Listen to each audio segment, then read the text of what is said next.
생명나무의 열매를 주어 먹게 하리라. 아멘. 여러분은 누군가를 마음 다해 사랑해 본 적이 있으십니까? 사랑의 열병에 빠져 몸부림 쳐본 적이 있으십니까? 아마도 여기 계신 분들은 한 번 이상은 그 사랑을 해보지 않았을까 생각이 드는데요. 그 사랑을 했기 때문에 결혼하셨고 부부가 되셨고 아마 가정을 이루고 살아가고 계실 것입니다. 그런데요, 이 사랑에 대해서 심리학자들이 재미있는 연구를 해놓은 것을 본 적이 있습니다. 어떤 연구나, 이 사랑, 이 열렬한 사랑, 이것의 유통기한은 언제까지일까? 사랑은 영원한 거 아닙니까? 그렇게 얘기할지 모르겠는데요, 인간의 사랑이 생각보다 그리 긴진 않은 것 같아서 이 사랑의 기간이 어떻게 될까 조사를 해보았다라고 합니다. 재미있는 결론을 냈습니다. 뭐냐? 이 사랑의 유통기한은요 3년밖에 되지 않는다는 겁니다. 18개월, 우리 용사들 군생활 기간이죠. 1년 반 동안은 아주 열렬히 타오르기 시작합니다. 불타오릅니다. 근데 딱 18개월쯤이 지나고 나면 그때부터 사그라들기 시작하는데, 정확히 18개월, 1년 반이 또한 지나고 나면 결국에는 그 감정은 다 사라지게 되더라. 그래서 사랑의 유통기한 한 3년쯤이라 그렇게 발표한 것을 들었습니다. 그래서요, 이런 농담도 나온 것 같습니다. 한번 생각해 보시기 바랍니다. 20대는 사랑에 미쳐 환장해서 살고, 30대는 그 사랑에 실망해서 환멸에 빠져 살고, 40대는 어쩔 수 없어 살고, 50대는 미운정 고운정 다 들어 정 때문에 살고, 60대는 그동안 살아준 것이 고마워 살고, 70대는 불쌍해서 살아가는 것이다. 여러분 별로 공감하지 않는 것 같기도 하고, 어떤 분은 격하게 공감하는 것 같은데, 여러분 어떻습니까? 사랑해서 사십니까? 정 때문에 삽니까?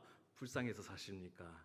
바라는 것은 부디 사랑해서 살아가시는 우리 모두가 되시기를 주님의 이름으로 축원드립니다. 이처럼 사람의 사랑은 변질됩니다. 변화됩니다.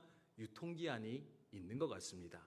그래서 어떻게 합니까? 이 부부의 관계를, 연인의 관계를 잘 유지하여 지켜가기 위해서 필요한 것은요, 이 사랑을 잘 간직하고 지키는 것.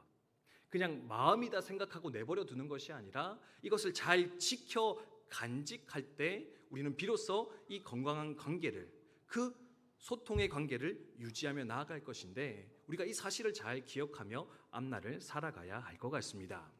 그런데 오늘 설교에서 이 말씀 먼저 드린 이유가 뭐냐면요, 이게 사람의 사랑은 유통기한이 있습니다. 부부든 연인이든 그 관계, 그 사랑이 점점 식어가기 마련입니다. 사람의 관계 속에서도 이 사랑이 식으면 문제는 일어나기 마련인데, 이것보다 더 심각한 관계가 있습니다. 사랑이 식어버리면 더 문제가 되는 관계가 있는데요, 그 관계가 무엇이냐? 바로 하나님과 우리 사이의 관계, 하나님과 교회 사이의 관계에서도요, 이 사랑이 빠져버리면, 사랑이 식어버리면 그 관계는, 그 신앙은, 그 교회는 심각한 문제 가운데 들어갈 수 있을 것인데, 그러므로 성도된 우리들이, 교회된 우리들이 항상 돌아보며 점검해야 될 것이 무엇이냐? 바로 하나님을 향한 내 사랑의 마음이 여전히 불타오르고 있는가? 하나님을 향한 내 사랑의 마음이 여전히 불일 듯 일어나고 있는가? 항상 점검하며 돌아볼 필요가 있다라는 겁니다. 왜 이것을 생각하게 되느냐? 오늘 어떤 요한계시록 2장의 말씀에서 우리 주님께서 이것을 실질적으로 정확하게 지적하여 말씀하고 있기 때문에 그렇습니다. 요한계시록 아마 다 아실 텐데요, 사도 요한이 반모라는 섬에 갇혀서 생활할 때 예수님께서 직접 찾아오셔서 장래에 일어날 일들에 대해서 보여주신 계시록, 그게 바로 요한계시록의 말씀입니다. 왜 미래일을 보여줬느냐? 이 미래일을 보여주시면서 아시아에 있었던 주요한 7 교회들에게 말씀하시는 겁니다. 교회들이여, 깨어있으라, 정신 차리라, 견디며 인내하라. 장래에 이런 일들이 일어날 것인데, 그러므로 너희는 이것들을 미리 알고 그 사태를, 그 상황들을 미리 준비하여 신앙을 지키는 자가 되라. 이제 그것을 보여주시기 위해서 요한계시록을 주셨는데, 그 장래에 일어날 일들에 대해서 먼저 얘기하기 전에 2장의 말씀에 보면은요, 그 편지를 받는, 이 계시록을 받을 7개의 교회에다가 각각의 상황에 대해서 칭찬과 격려 또한 책망을 이렇게 보내시는 것을 우리는 발견할 수가 있습니다. 오늘 어떤 말씀은요, 첫 번째 교회 에베소 교회를 향한 말씀이거든요. 에베소 교회, 사도 바울이 3년 동안 사역했던 교회입니다. 사도행전을 좀 아시는 분 아실 테지만 사도 바울이 순회 전도자였기 때문에 길어봤자 1년 반 동안 사역했습니다. 한 교회에서 한 지역에서 오랫동안 사역하지 않습니다. 근데 유일하게 3년의 시간을 머물면서 사역했던 곳이 있는데 그게 바로 에베소 지역이었고 에베소 교회였습니다. 왜 그랬을까? 아마도 에베소라는 지역이 가지는 특수성, 중요성 때문에 그렇게 했던 것 같은데, 에베소는요 당시 아시아 지역과 유럽을 잇는 중간 교착지 역할을 하는 것이 에베소였고, 그렇다 보니까 많은 사람들이 오고 가는 정치, 경제, 문화, 종교의 중심지였다 알려지고 있습니다. 중요하다라는 겁니다. 선교적으로, 복음적으로 중요한 곳인데, 그래서 아마도 사도 바울은 이 에베소 교회에서 3년이나 머무르면서 교회를 세우고 복음을 전하지 않았을까 추측을 할 수가 있습니다. 그래서 그런지요, 오늘 어떤 말씀에 보면은 2절, 3절에 그들을 향한 칭찬의 메시지가 연달아 등장하는 것을 볼 수가 있습니다. 너희가 수고하는 것을 알고 있다. 내가 열심히 선교하는 것을 알고 있다. 너희가 게으르지 않는 것도 내가 잘 알고 있다. 심지어 이단들을 잘 분별해서 그것들을 물리치고 옳은 복음, 옳은 진리 위에 서서 너희가 신앙의 여정을 잘 걸어가는 것도 내가 잘 알고 있다. 예수님이 직접 언급하시며 칭찬을 하고 계십니다. 그런데 이렇게 섬김도, 행위도, 수고도, 인내도, 분별도 잘 했던 에베소 교회인데, 그런 에베소 교회를 향해서 주님께서 안타까워하시며 중요한 책망의 말씀 한 가지를 하시는데요, 그것이 무엇이냐?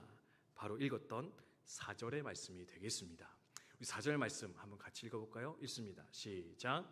그러나 너를 책망할 것이 있나니 너의 처음 사랑을 버렸느니라.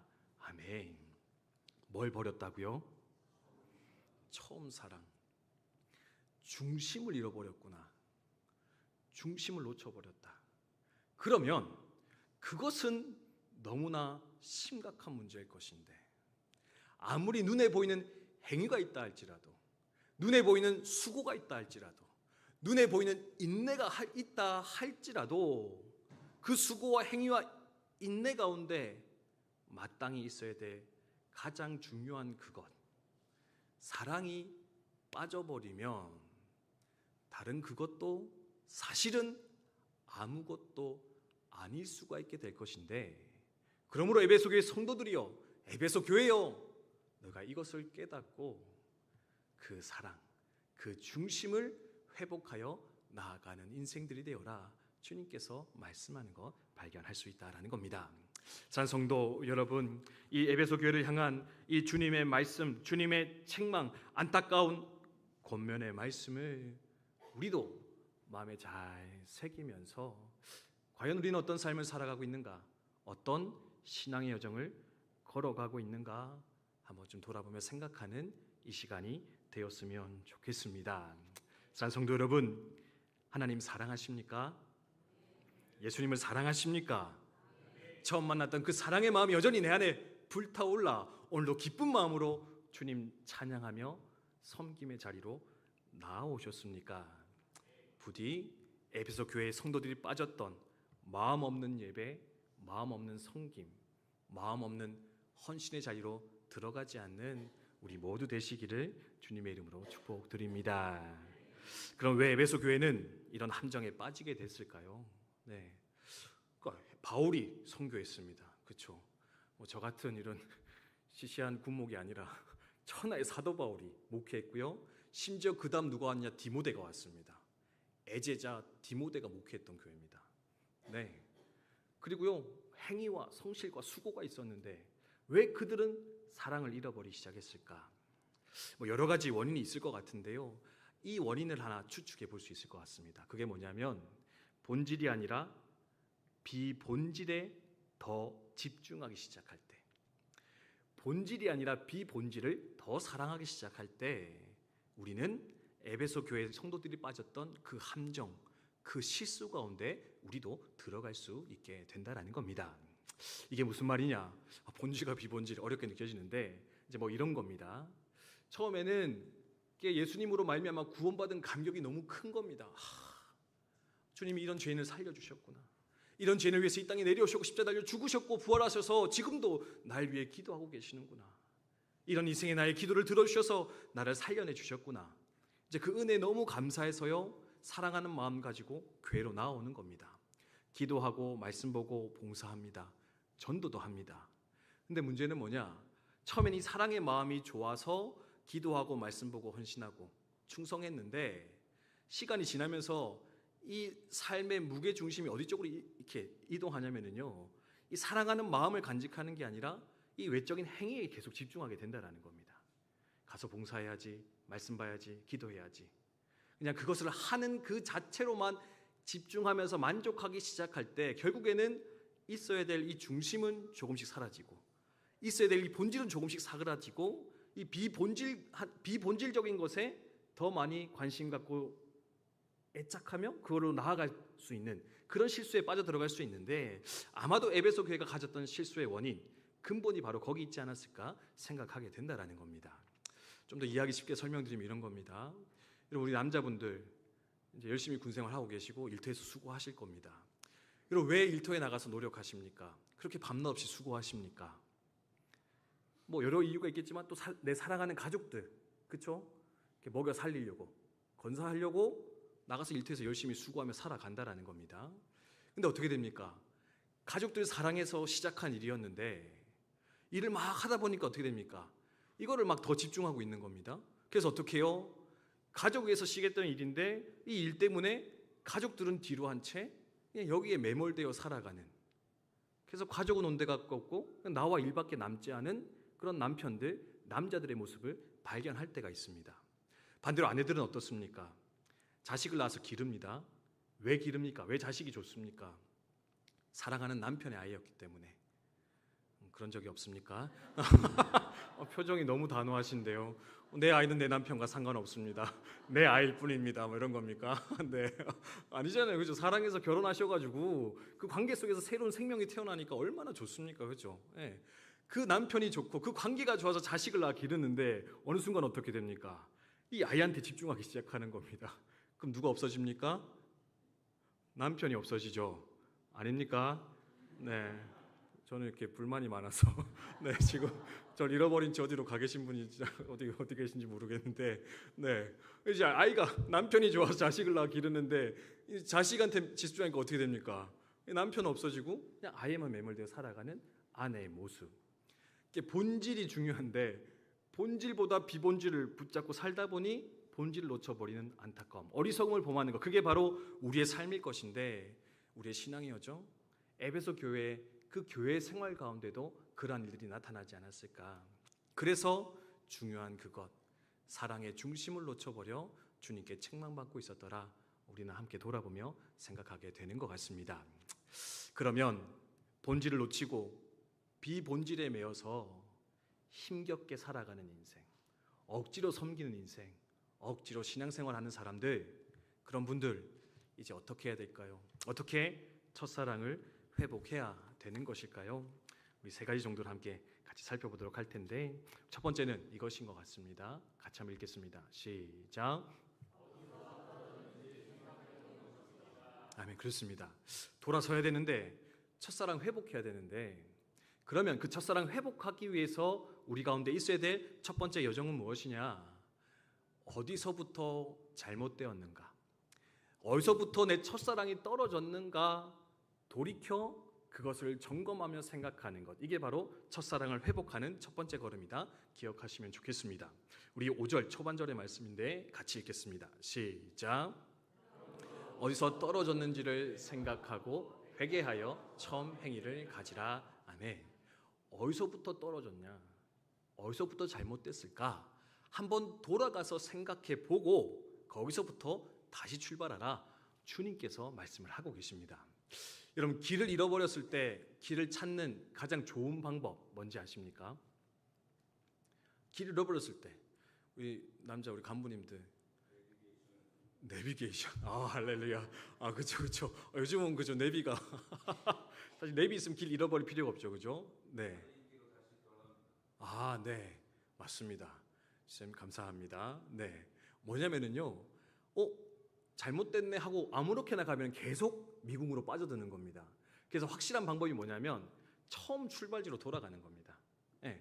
처음으로 돌아가서 다시 시작해 보면 내가 가야 될 길을 이제 깨달을 수가 있는데, 이게 문제가 뭐냐면 여기서부터 계속 찾을 수 있을 거야 라고 하면서 계속 그 길을 걸어가다 보면은 사실은 점점 더 삶의 걸음이 어려워질 수 있다라는 겁니다.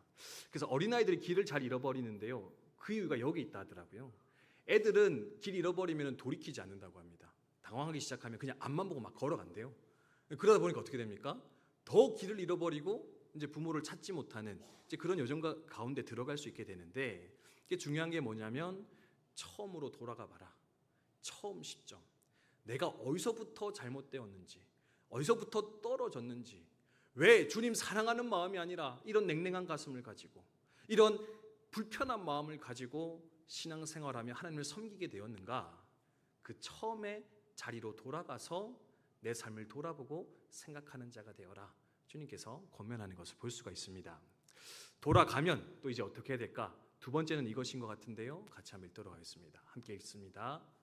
네, 띄워주시면 두 번째입니다. 네, 읽습니다. 시작. 아멘. 그렇습니다. 처음으로 돌아가서 생각하고요. 그 다음 뭐 하라고요? 회개해라. 네. 회개. 사실 이렇게 좀 항상 부드러운 어감은 아니죠, 그죠? 근데 회개를 좀 쉽게 설명하면 이런 것 같습니다. 유턴하라는 겁니다. 돌아서라는 겁니다. 네. 방향을 바꾸라는 거거든요. 처음으로 갔는데도 원래 왔던 길로 돌아가겠다 마음먹으면 그거 회복 있겠습니까? 없겠습니까? 잘못된 길로 왔다가 찾아보려고 갔는데 또 그렇다고 새로운 길로 안 가고 계속 또 갔던 길 가려고 합니다. 그럼 변화가 있겠습니까? 없겠습니까? 없다라는 겁니다. 처음으로 갔다면 왔던 길 돌아가지 말고 이제 새로운 길, 진짜 길을 찾아서 거기로 들어가야 되는데, 그 진짜 길로 찾아 들어가는 것이 뭐냐? 회개하는 것이다. 돌아서는 것이다. 주님께서 말씀해 주고 계십니다. 누구 때문에 상처받아서 저 교회 못 다니겠습니다. 주님에 대한 사랑 잃어버렸습니다. 그럼 어떻게 해야 되겠습니까? 그것 때문에 계속 미워하면서 그 상처 가지고 그 인생 살아가야 되겠습니까? 아니요. 주 앞에 내려놓고 주님, 이제 용서하겠습니다. 그 상처 때문에 내가 이렇게 냉랭한 신앙생활을 하고 있다면 주님, 이거 치유해 주시옵소서. 해결해 주십시오. 주님, 내려놓겠습니다. 주님께서 역사해 주십시오. 용서하고 결단하는 마음이 우리 가운데 있을 때 진정한 회복의 역사는 우리 가운데 일어날 수 있다라는 겁니다. 또는 교회의 불의와 부정을 보고 마음이 상심했습니까? 오전도 나누었지요. 교회는 주님께서 친히 세우시고 목숨 바쳐 사랑하신 것이었다. 그럼 어떻게 합니까? 주님 사랑하셨다면 나도 그 마음 가지고 교회를 사랑하겠습니다. 내 처지 가지고, 내 상황 가지고, 내 감정 가지고 판단하지 않고 주님 마음 가지고 이제 다시금 교회를, 주님을 사랑하며 살겠습니다. 주님 도와주시옵소서. 그 새로운 결단, 회개의 마음, 돌이킴의 역사가 있을 때 비로소 우리 마음 가운데는 주님을 향한 그 첫사랑의 마음이, 그 중요한 본질이 회복되어 나아갈 수 있을 것인데, 또한 처음으로 돌아가셔서 그 첫사랑의 회복을 위해서 회개할 수 있는, 돌이킬 수 있는 저와 여러분 되셨으면 좋겠습니다. 그러면서 마지막 세 번째인데요, 같이 한번 읽도록 하겠습니다. 함께 읽습니다. 시작. 아멘. 우리 5절 전반절인데 다시 한번 읽겠습니다. 시작. 그러므로 어디서 떨어졌는지를 생각하고 회개하여 처음 행위를 가지라. 아멘. 처음으로 가서 회개합니다. 근데 거기서 끝나지 않고 어떻게 해요? 처음 행위까지도 들어가라. 그러니까 마음만 돌이켜서 생각만 바꿔서 이루어지지 않는다. 뭐요? 행위도 쫓아와야 된다.